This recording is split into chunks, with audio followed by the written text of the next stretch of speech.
Your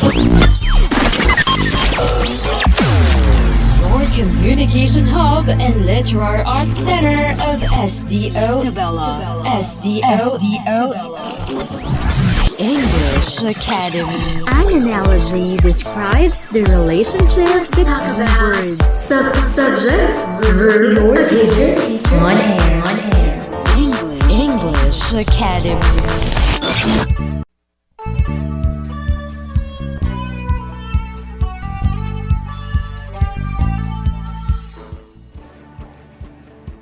Safe morning, home learners. How are you today? Welcome to another on-air session with English Academy, your communication hub and literary arts center in Radyo Eskwela sa Isabela. Are you excited with another fun-filled learning opportunity with us? If you are, then would you mind to look around?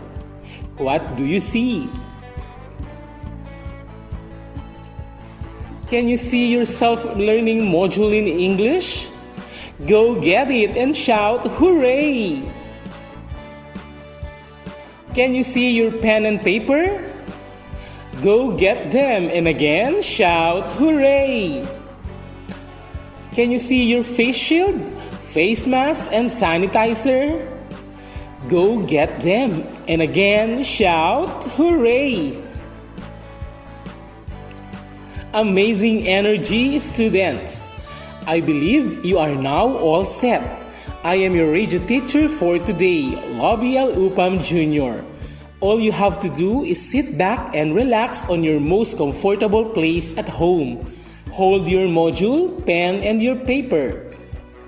I am also excited to be with you today and share with you various writing techniques used in informative, persuasive, and argumentative writing. First, let's do this game and we will call it as a speed test. I will read some topics once. What you need to do is for you to identify whether the given topic is for informative by writing capital letter I on air, persuasive by writing capital letter P on air, or argumentative by writing capital letter A on air. Your speed in answering will be tested here. Again, listen to the topics which I am going to read and try to identify whether it's for informative, persuasive, or argumentative. Write I, P, or A on the air for your answers. Are you ready? Let's start. The first topic is the many causes of asthma attacks. Go. The correct answer is informative. Did you get that right? For the next item, the topic is changing the length of the school day. Go. The answer is P for persuasive. And for our last item, the topic is, should online learning be implemented in the Philippines? Go. The answer is A for argumentative because it has the pros and cons about online learning. Good job, home learners! I hope this activity helped you in distinguishing an informative, persuasive, and argumentative writing, because for today's lesson, we will be talking about the features and parts of these three types of academic writing. From this, we can deduce writing techniques for us to come up with a well-developed essay when writing. Are you now ready to listen, students? Great! I'm sure that all of you had already written something. If you had already written an informative essay, will you raise your right hand? How about a persuasive essay? Would you mind to raise your left hand? Will you instead nod your head if you had written argumentative essay? Nice! Writing is a form of communication. It allows students to put their feelings and ideas on paper to organize their knowledge and beliefs into convincing arguments and to convey meaning through well-constructed text. Do you want to be a good writer? That's great! Because of that, we will be expecting 3 Shopee deliveries today as a prize for accomplishing the activity earlier. This will help you to be a good writer. Do you like that?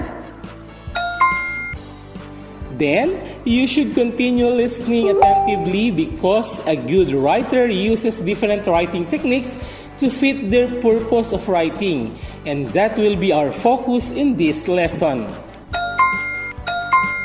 I think the first delivery has already arrived. Can you guess what it is? The first delivery is about informative writing. This aims to provide information and explanation in a straightforward manner about a certain issue or topic. The writer's purpose is to state the facts, not to offer sort of opinion. He must avoid pointing out personal ideas and beliefs. The purpose of this type of essay is to educate the readers on a certain topic.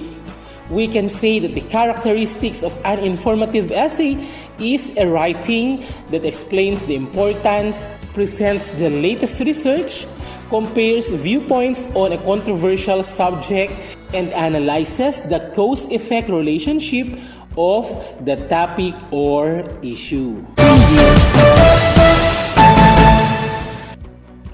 Wow! Our first delivery has a freebie.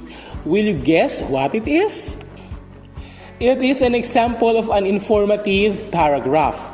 Will you try analyze if it has the features of an informative writing? Smoking is regarded as a fashion symbol in young boys. Despite the ill effects of smoking, people still continue to smoke. It must be kept in mind that smoking is a toxic habit that may develop into serious illnesses. Moreover, the other toxic chemicals like arsenic, carbon monoxide, methane, acetic acid, nicotine, butane, and cadmium present in cigarettes are also damaging the health. Did the writer use appropriate writing techniques in coming up with the given example? If yes, shout yes! I think the second delivery has already arrived too. Do you know what it is? The second delivery is about persuasive writing. Here, the purpose of the writer is to convince the readers about his point of view to be valid and it's the best. It aims to influence readers about an idea or opinion and to do an action. Usually, it is an opinion supported by evidence and research. Examples of this type are criticisms, reviews, reaction papers, advertisements, and the like. This type is characterized by stating the facts of the case, proving the topic with your arguments, disproving your opponent's arguments, and ending your essay by restating your stand about the topic. Students, are you still there? Please shout yeah! It also has a freebie. Here is an example of a persuasive paragraph. Will you also try to analyze if it has the features of a persuasive writing? Many students really do not like the lunch their school has to offer.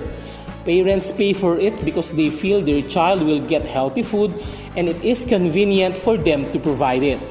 Yet, many students throw much of it because they do not like their choices.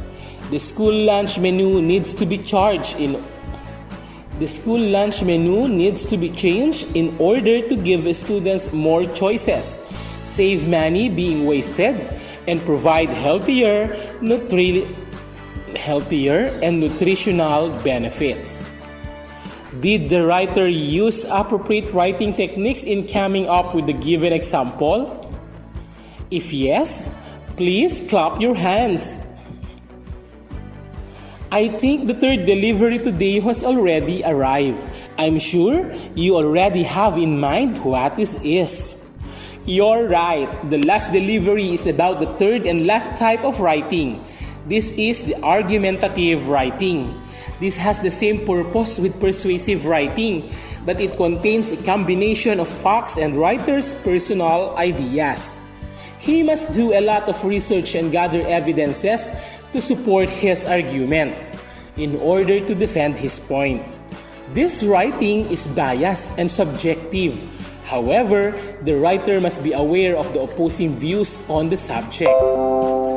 Argumentative writing is characterized by presenting and explaining the issue, giving reasons and supporting them to prove its point, refuting opposing arguments. Are you still with me, students? Very good. This also has a freebie. Here is an example of an argumentative paragraph. Will you analyze if it has the features of an informative writing? Have you wanted to give someone the perfect birthday present but didn't know what to do? There is a yummy, sweet solution that will show to that special someone how much you care. Make a delicious cake. It is easier than you may realize. Regardless if you're a natural chef in the kitchen or do not know a teaspoon from a tablespoon, baking a cake is an easy task that can make anyone look like a cake boss. All you need is a little time, love, and the necessary ingredients from the grocery store. Did the writer use appropriate writing techniques in coming up with the given example? If yes, stomp your feet. Do we still have one more? I thought we only have 3. Isn't this amazing? That's right, we also received the 3 parts for each of the 3 types of writing: the introduction, body, and conclusion. In the introductory part of an informative writing, the writer needs to present the topic and grab the reader's attention. This part should include the focus sentence, which presents the main idea of the entire essay, while the introductory part of a persuasive writing includes the topic sentence as well, but should not be facts because facts can be debated. It should be a statement of position that must be clear and direct. Lastly, for the introduction of argumentative writing, it presents the problem and gives the background information needed for the argument and the thesis statement. Next part is the body. For informative writing, this should provide all necessary information and materials from various reliable sources, accurate facts, and expert judgments. Creating an outline would be a great help in organizing the facts in logical manner, while in persuasive writing, the writer uses specific evidence, examples, and statistics without generalizations and personal opinions to persuade the reader. For the body of argumentative essays, each supporting paragraph must have a distinct controlling topic to which all other sentences are related to.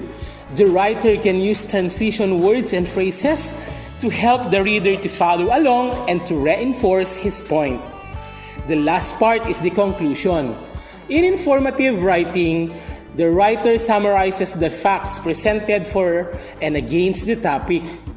Its main purpose is to round off the informative essay by summing up. Also with persuasive writing, it is the closing part of the essay that clearly redefines the topic and restates the most compelling evidence cited in the essay. Same is true with argumentative writing. In this part, the writer should never introduce new information. Finish with a strong statement that reinforces your position in a meaningful, memorable way. Finally, all the orders today are received and completed. Are you all satisfied with the packages? If yes, shout hooray! And now, to check if you really grasp what we have discussed, you need your face mask, a face shield, and a sanitizer or alcohol.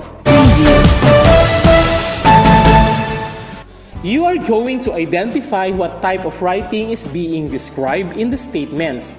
If your answer is informative, you will wear your face mask. If your answer is persuasive, you will wear your face shield. And if your answer is argumentative, you will sanitize your hands. Are you now ready for the first item? First, Mobile Legends should be legalized as a sport. If you're wearing your face shield, you're correct. The answer is persuasive.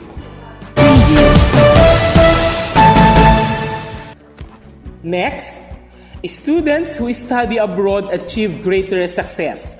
If you sanitize your hands, you're correct. The answer is argumentative. Next, an article about inspiring leaders. If you're wearing your face mask, you're correct. The answer is informative. Always remember, students, that an informative writing aims to educate and explain. A persuasive and argumentative both aims to convince, but they differ in content. Persuasive does not include personal beliefs and opinions, while argumentative writing does. On the other hand, they are both supported with evidences and reasons. And with that, I guess you are now ready for a short quiz. Now, on your paper, write your name, your section, and the date today. Listen to the direction. Choose your answer from the options given. Write your answers on your answer sheets. Let's start. I will give you 5 seconds for each item. Number 1. Which type of writing is almost related to argumentative essay? I'll repeat. Which type of writing is almost related to argumentative essay? A. Descriptive, B. Expository, or C. Informative?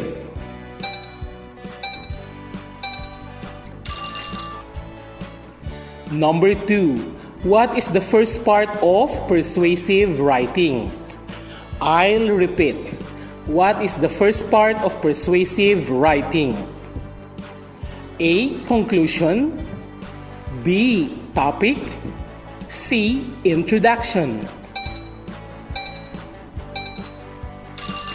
Number 3. What is the purpose of informative text? I'll repeat. What is the purpose of informative text? A. To persuade the readers to do an action. B. To describe a scene in a novel. C. To provide clear facts about something. Number 4. A cooking recipe is an example of which type of writing?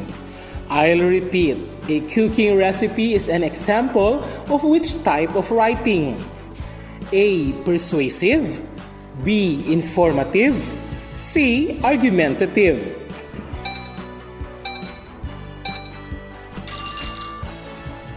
Number 5. What should be done in the introduction of persuasive writing? I'll repeat. What should be done in the introduction of persuasive writing? A. Build your arguments logically. B. Appeal to a shared sense of morality. C. Organize your audience. Number 6. What is the main intention of the author when writing a persuasive essay? I'll repeat. What is the main intention of the author when writing a persuasive essay? A. To convince the reader to write their own counter-argument. B. To raise awareness about issues in the world. C. To convince the reader to agree with the author about an issue through the use of facts. Number 7. This is a process of using symbols to communicate thoughts and ideas in a readable form. I'll repeat. This is a process of using symbols to communicate thoughts and ideas in a readable form.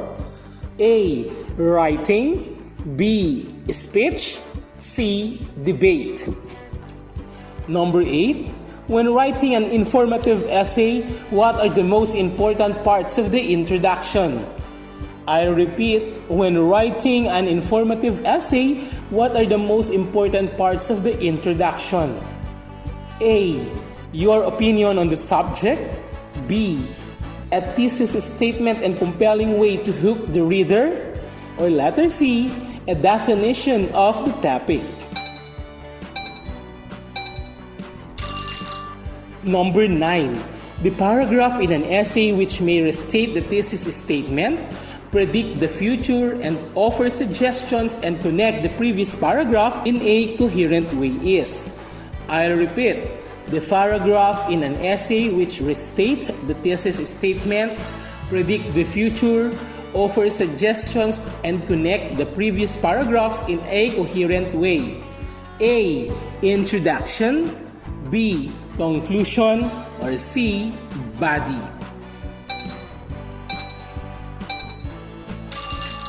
And number 10. The purpose of the conclusion in the argumentative writing is to blank. I'll repeat. The purpose of the conclusion in the argumentative writing is to blank. A. Give new information. B. Restate the background information. Or letter C. Restate the arguments and the reasons. I hope you are done writing. Listen to the answers. For number 1, which type of writing is almost related to argumentative essay? The answer is B, expository, because this writing also presents an argument and supports it with evidences. Number 2, what is the first part of a persuasive writing? The answer is C, introduction. In general, this is the first part of an essay or a text. Number 3, what is the purpose of informative text? The answer is C, it aims to provide clear facts about something. Number 4, a cooking recipe is an example of which type of writing?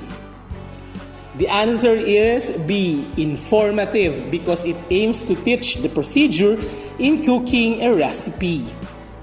Number 5, what should be done in the introduction of persuasive writing? The answer is A, the writer should build your arguments logically. Number 6, what is the main intention of the author when writing a persuasive essay? The answer is C. The author aims to convince the reader to agree with the author about an issue through the use of facts. Number 7, this is the process of using symbols to communicate thoughts and ideas in a readable form. The answer is A, writing. Number 8, when writing an informative essay, what are the most important parts of the introduction? The answer is C. The most important technique in writing the introduction is to define your topic. Number 9, the paragraph in an essay which may restate the thesis statement, predict the future, offer suggestions, and connect the previous paragraphs in a coherent way is letter B. This part is the conclusion. And for the last number, the purpose of the conclusion in the argumentative writing is C, to restate the arguments and the reasons. You did a great job. Did you get a perfect score? Give yourselves a round of applause. That's all for today, students. I hope you learned a lot. For additional tasks, don't forget to answer the rest of the activities on your modules. Read the directions carefully and answer what is asked. If you have queries and concerns, please do not hesitate to ask your subject teacher. Till next time, my dear students, on behalf of Miss Rolly Ann E. Badwa, our scriptwriter, and the SDO Isabela RBI production team, This is your radio teacher, Teacher Labi, greeting you all a good day. Patuloy ang edukasyon para sa ating henerasyon. Sa daan ng pagkatuto ay walang may iwan. Kaya halina sa Radyo Eskwela!